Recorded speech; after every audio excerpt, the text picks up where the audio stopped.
بسم اللہ الرحمن الرحیم۔ اعوذ باللہ من الشیطان الرجیم، بسم اللہ الرحمن الرحیم۔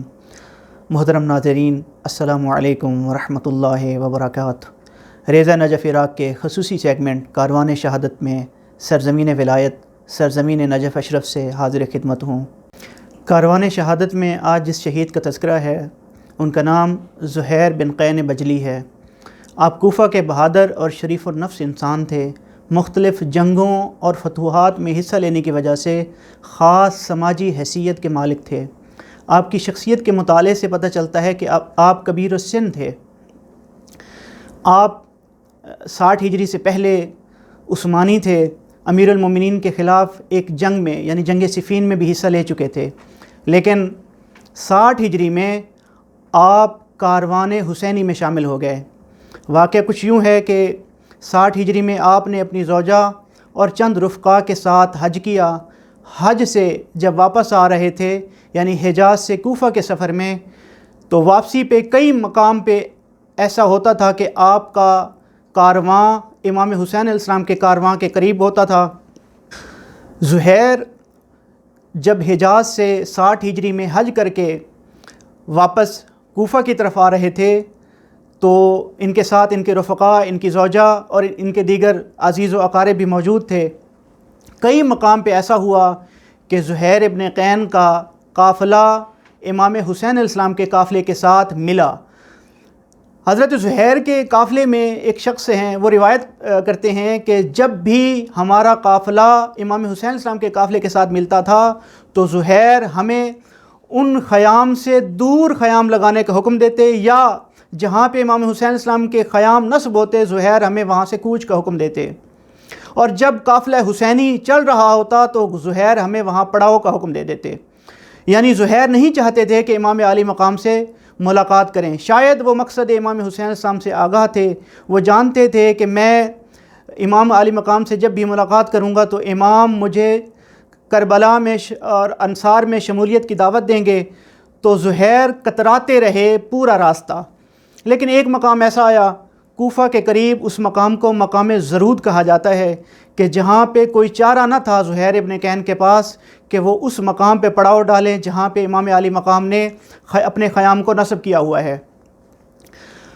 تاریخ کی کتابوں میں مرقوم ہے کہ امام عالی مقام نے بیٹھے تھے اور امام عالی مقام کو بتایا جاتا ہے کہ مولا یہاں پہ زہیر کا خیمے نصب ہیں، تو امام عالی مقام اپنا قاصد بھیجتے ہیں، اپنے قاصد کو کہتے ہیں جاؤ اور جا کے زہیر کو میرے پاس بلا کے لاؤ۔ قاصد آتا ہے۔ اب وہاں کیفیت یہ ہے کہ زہیر ابن قین اپنے ساتھیوں کے ساتھ کھانا تناول کر رہے ہوتے ہیں۔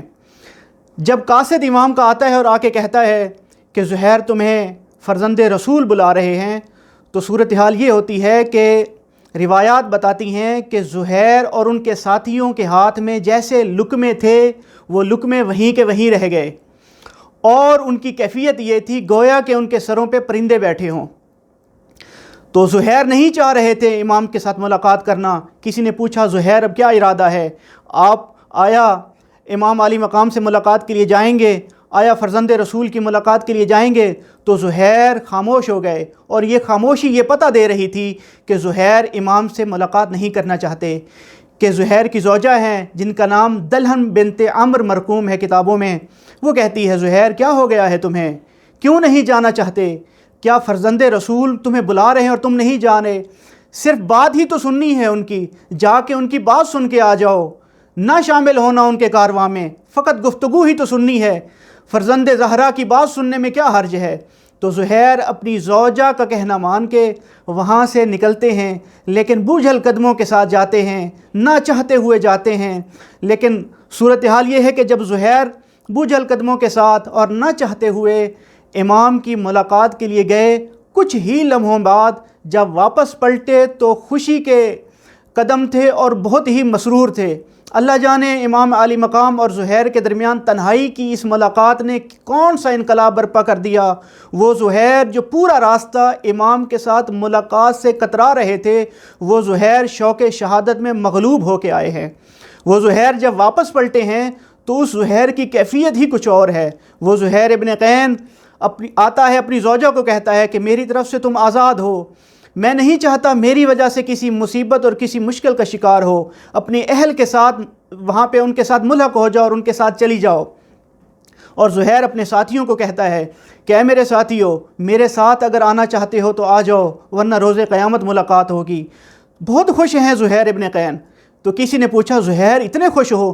تو زہیر نے کہا میں تمہیں ایک حدیث سناتا ہوں، میں ایک واقعہ بتاتا ہوں۔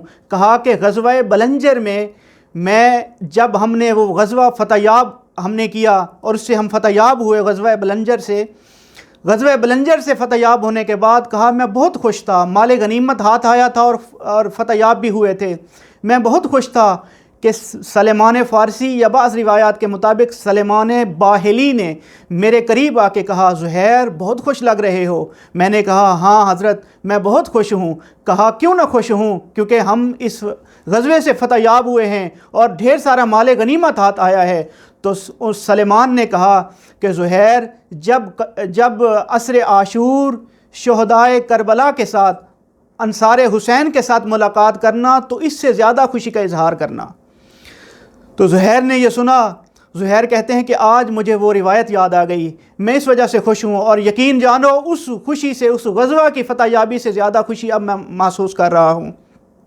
زہیر ابن قین آتے ہیں امام علی مقام کے پاس، وہ زہیر جو عثمانی تھے، وہ زہیر جو 60 ہجری میں امام کے ساتھ ملحق ہوئے، اب شوق شہادت میں مغلوب ہیں، ہر قدم پہ امام کے ساتھ ساتھ ہیں، یہاں تک کہ جب 2 محرم کو امام کربلا میں وارد ہوتے ہیں اور اس کے بعد حضرت حر نے امام کا راستہ روکا اور امام کو وہاں کربلا میں رہنے پہ مجبور کیا۔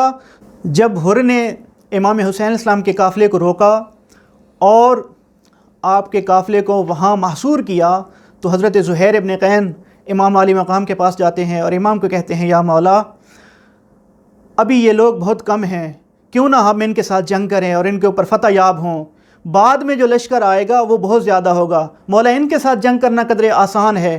تو امام نے فرمایا اے زہیر تم درست کہتے ہو، تم صحیح کہہ رہے ہو، لیکن جنگ کی ابتدا میں نہیں کرنا چاہتا، میں نہیں چاہتا کہ جنگ کی ابتدا میری طرف سے ہو، جب تک وہ جنگ نہیں کریں گے ہم جنگ نہیں کریں گے۔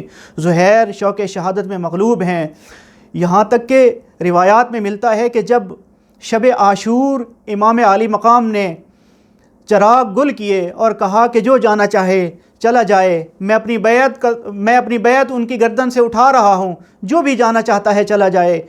تو جب چراغ روشن ہوئے تو صحابہ موجود تھے اور مختلف اصحاب کے بارے میں ملتا ہے کہ انہوں نے کھڑے ہو کے اپنی وفاداری کا یقین دلایا۔ وہاں حضرت زہیر بھی کھڑے ہوتے ہیں اور امام علی مقام کی طرف متوجہ ہو کے فرماتے ہیں کہ مولا اگر میرے جسم کو 1000 مرتبہ ٹکڑے ٹکڑے کر دیا جائے اور پھر ان کے چھوٹے چھوٹے ٹکڑوں کو منتشر کر دیا جائے، مولا پھر بھی آپ کے ہم رکاب ہونے سے باز نہیں آؤں گا، مولا پھر بھی آپ کے قدموں پہ اپنی جان نشاور کروں گا۔ یہ زہیر ابن قین اتنی عظمت کے مالک کہ امام علی مقام نے اپنے لشکر کے میمنہ کا سالار حضرت زہیر ابن قین کو قرار دیا۔ حضرت زہیر ابن قین کا ایک خطبہ بہت معروف ہے کہ جو آپ نے یزیدی فوج کو مخاطب کر کے کہا اے یزیدی فوج کس کے ساتھ جنگ کرنے آئے ہو؟ بھلا تم نے جس کو چنا ہے وہ سمیہ اور ابن مرجانہ کا بیٹا وہ زہرا کے بیٹے سے افضل ہے؟ کیا وہ زہرا کے بیٹے سے افضل ہے؟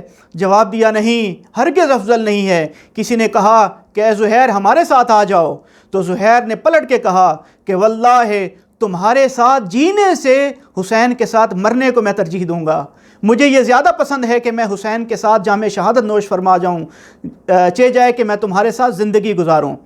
10 محرم کو حضرت حبیب ابن مظاہر کی شہادت کے بعد حضرت زہیر ابن قین حضرت حر کے ساتھ مل کے جان فشانی کے ساتھ انہوں نے جنگ کی، اتنی جنگ کہ دیکھنے والے محو حیرت تھے۔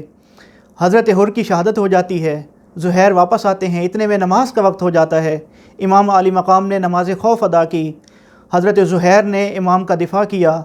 امام کی نماز کے اختتام کے بعد آتے ہیں مولا کے پاس، مولا مجھے اجازت دیجیے۔ امام علی مقام دوبارہ اجازت دیتے ہیں، حضرت زہیر دوبارہ آتے ہیں جنگ کے لیے اور جنگ کرتے ہیں کہ کئی کوفیوں کو فنار کیا کہ یہاں تک کہ کثیر بن عبداللہ شعبی اور مہاجر بن اوس تمیمی نے آپ کو شہید کیا۔ امام علی مقام حضرت زہیر کے سرہانے آتے ہیں اور حضرت زہیر کے لاشے کو دیکھ کے حضرت کے قاتلوں کے اوپر لعنت کرتے ہیں۔ حضرت فرماتے ہیں زہیر پروردگار تیرے قاتلوں کے اوپر لعنت فرمائے، وہ لعنت جو بنی اسرائیل کے ان افراد کے اوپر تھی جن افراد کو پروردگار نے مسخ کیا تھا خنزیر کی شکل میں، پروردگار تیرے قاتلوں کے اوپر وہ لعنت فرمائے۔ زہیر شہید ہوئے اور انصار حسینی میں شامل ہو گئے۔ الا لعنت اللہ علی قوم الظالمین۔